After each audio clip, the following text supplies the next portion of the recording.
Cada ano que passa traz consigo um novo tempo. Como um vento, o tempo leva e traz vida, e com ela se alternam diferentes momentos. É por isso que precisamos de pausas, para dar espaço ao silêncio e nele consolidar o que aprendemos e podemos escutar dos mais sábios e benevolentes. O Espiritismo é caminho da palavra, do silêncio, do sentimento e da imagem. É ação. Como um canal de prática de amor e difusão de conhecimento, a FEB TV existe para transmitir os postulados do Espiritismo e oferecer roteiros que permitam avançar nesta trilha que é a vida. Agradecemos muito a vocês por fazerem parte da corrente. Graças às doações, podemos realizar nossa missão de estar perto e propagar a doutrina espírita. Vamos seguir juntos plantando e colhendo a paz. Seja você também um investidor do bem. Colabore com a FEB TV. Juntos podemos mais. febtv.com.br.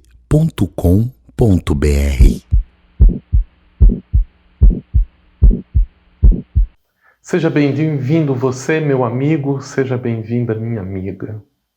Todos estamos reunidos com o propósito de analisar com um pouco mais de atenção esses capítulos extraordinários da obra Jesus no Lar, que se traduzem como lições de um propósito fundamental no esclarecimento de obscuros problemas da vida.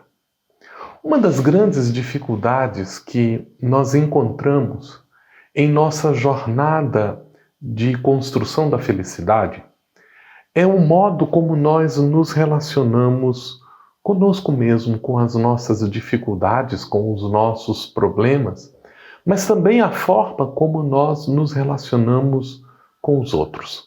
Vamos chamar do problema do relacionamento conosco mesmo o conflito de ser.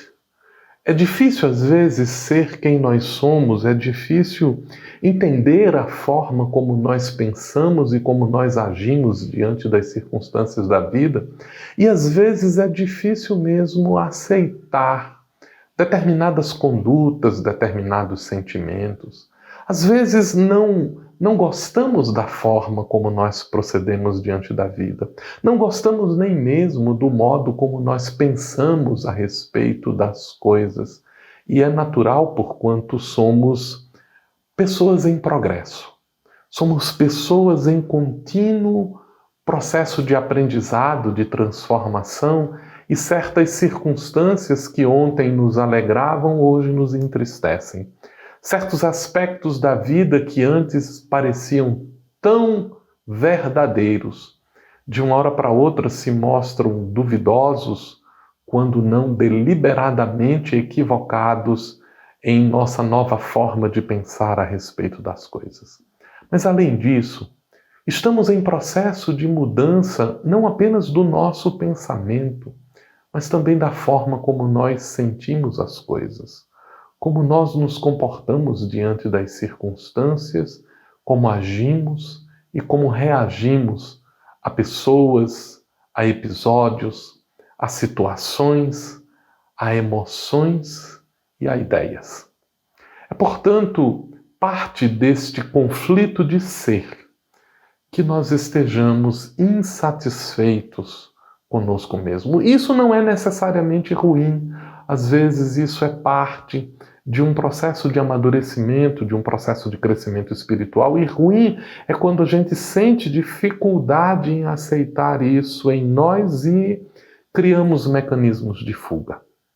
Criamos mecanismos de fuga e, ao invés de resolvermos os nossos conflitos, ao invés de enfrentarmos as nossas dificuldades, ao invés de atentarmos para a necessidade de trabalharmos aquilo que em nós merece melhoria e aprendizado, nós nos voltamos contra os outros. E queremos melhorar os outros. E queremos que os outros sejam transformados e queremos que os outros mudem a sua forma de pensar, de ser, de sentir e de agir. E esta maneira de fugir de nós mesmos, tentando enfrentar e vivenciar a vida do outro no problema dele, da forma dele, é às vezes um processo de projeção em que nós tentamos viver a vida do outro como se ela fosse nossa. Como se nós pudéssemos resolver o problema do outro, que é tão mais fácil que o nosso problema, que como a gente não precisa agir, é suficiente dar sugestões, dar pitacos, ditar normas de conduta, dizer dos procedimentos que o outro deve agir, e se estabelece o conflito do conviver.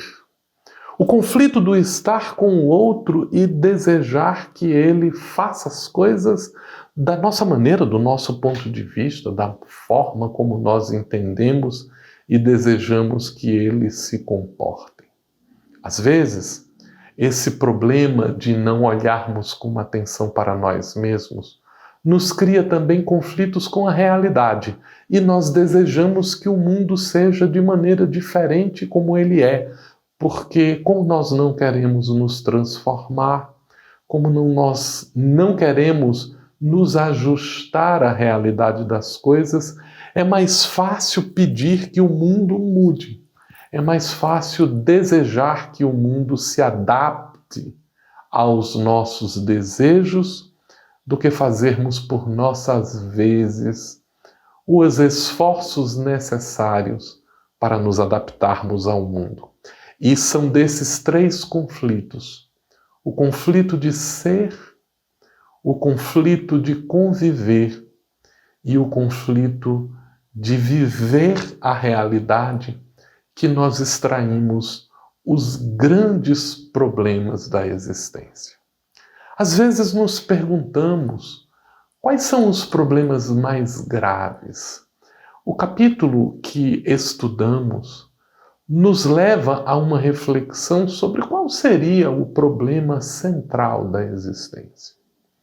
Allan Kardec, ao estudar a ideia que os espíritos nos revelavam através de uma lei moral capaz de fazer com que o homem, ao observá-la, possa construir a própria felicidade, culminando as suas reflexões da parte terceira de O Livro dos Espíritos, que é a obra fundamental da filosofia espírita, na parte que toca às leis morais, que são princípios que norteiam a conduta da convivência do homem consigo, com o seu próximo e com Deus. Ele endereça aos espíritos, depois de longas discussões a respeito daquelas condutas que são capazes de fazer a felicidade do homem e aquelas que são capazes de lhe trazer intranquilidade ou infelicidade profunda, reclamando dele atitudes de mudança continuada, e ele pergunta aos espíritos se existiria um meio prático eficaz para que o homem pudesse aprimorar a si mesmo e transformar as suas más atitudes, assegurando um bem-estar já neste momento e transformando-se para a conquista de uma vida com mais intensa felicidade.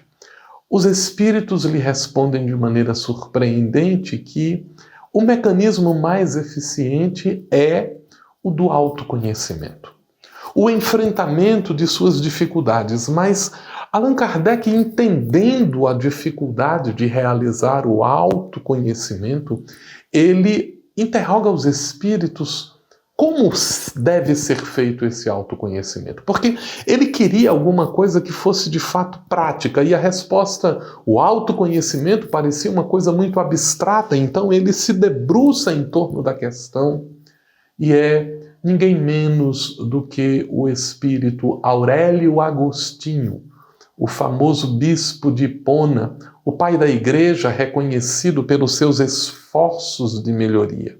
Um neoplatonista que, pensando na espiritualidade como identidade com o mundo das ideias, tentava entrar em si mesmo para empreender os seus processos de crescimento e de melhoria espiritual.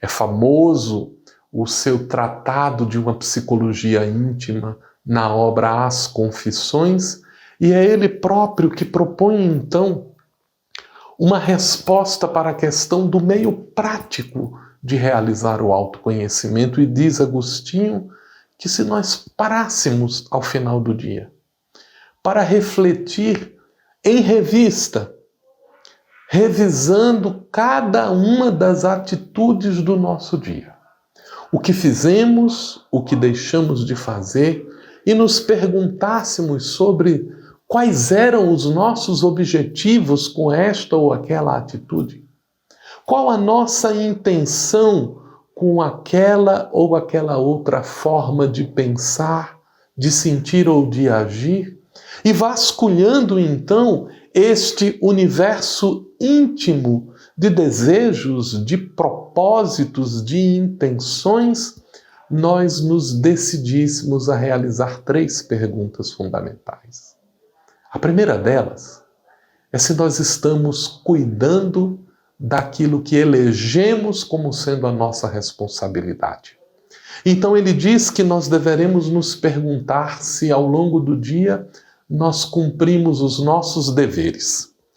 Devemos nos perguntar se fizemos, ao cumprir esses deveres, o melhor de nós mesmos. E por fim deveríamos nos perguntar se, quando os outros olham para nós, nas nossas atitudes, nos nossos modos de ser, se eles não têm nada a reclamar de nós. E ele diz-nos que a resposta a essas 3 questões nos fariam compreender aquilo que em nós precisa de melhoria, e esta é precisamente a lição do capítulo de número 36 de Jesus no Lar.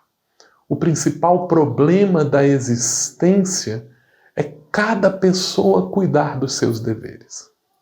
É cada pessoa olhar para dentro de si e procurar a melhor maneira de construir a própria felicidade, de cumprir com os próprios deveres, de cumprir as próprias obrigações, de fazer o que há de melhor em si, quando nós insistimos com tanta veemência em melhorar o outro, em fazer com que o outro aprenda, em corrigir a atitude do outro, porque estamos fugindo de enfrentar os nossos problemas, as nossas necessidades de melhoria.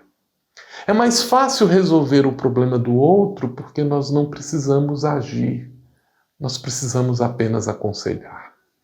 E nós não conseguimos resolver os nossos problemas nos aconselhando simplesmente, porque além do conselho nós precisamos agir de acordo com ele.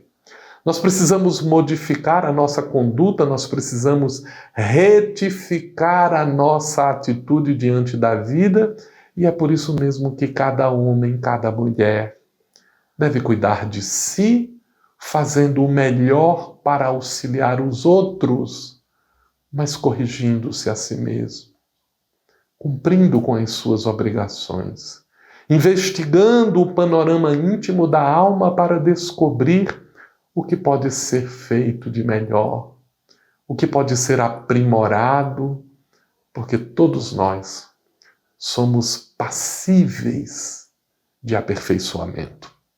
E por isso mesmo, a grande lição de felicidade é descobrir o propósito de nossa existência e viver conforme este propósito, fazendo o melhor de cada dia.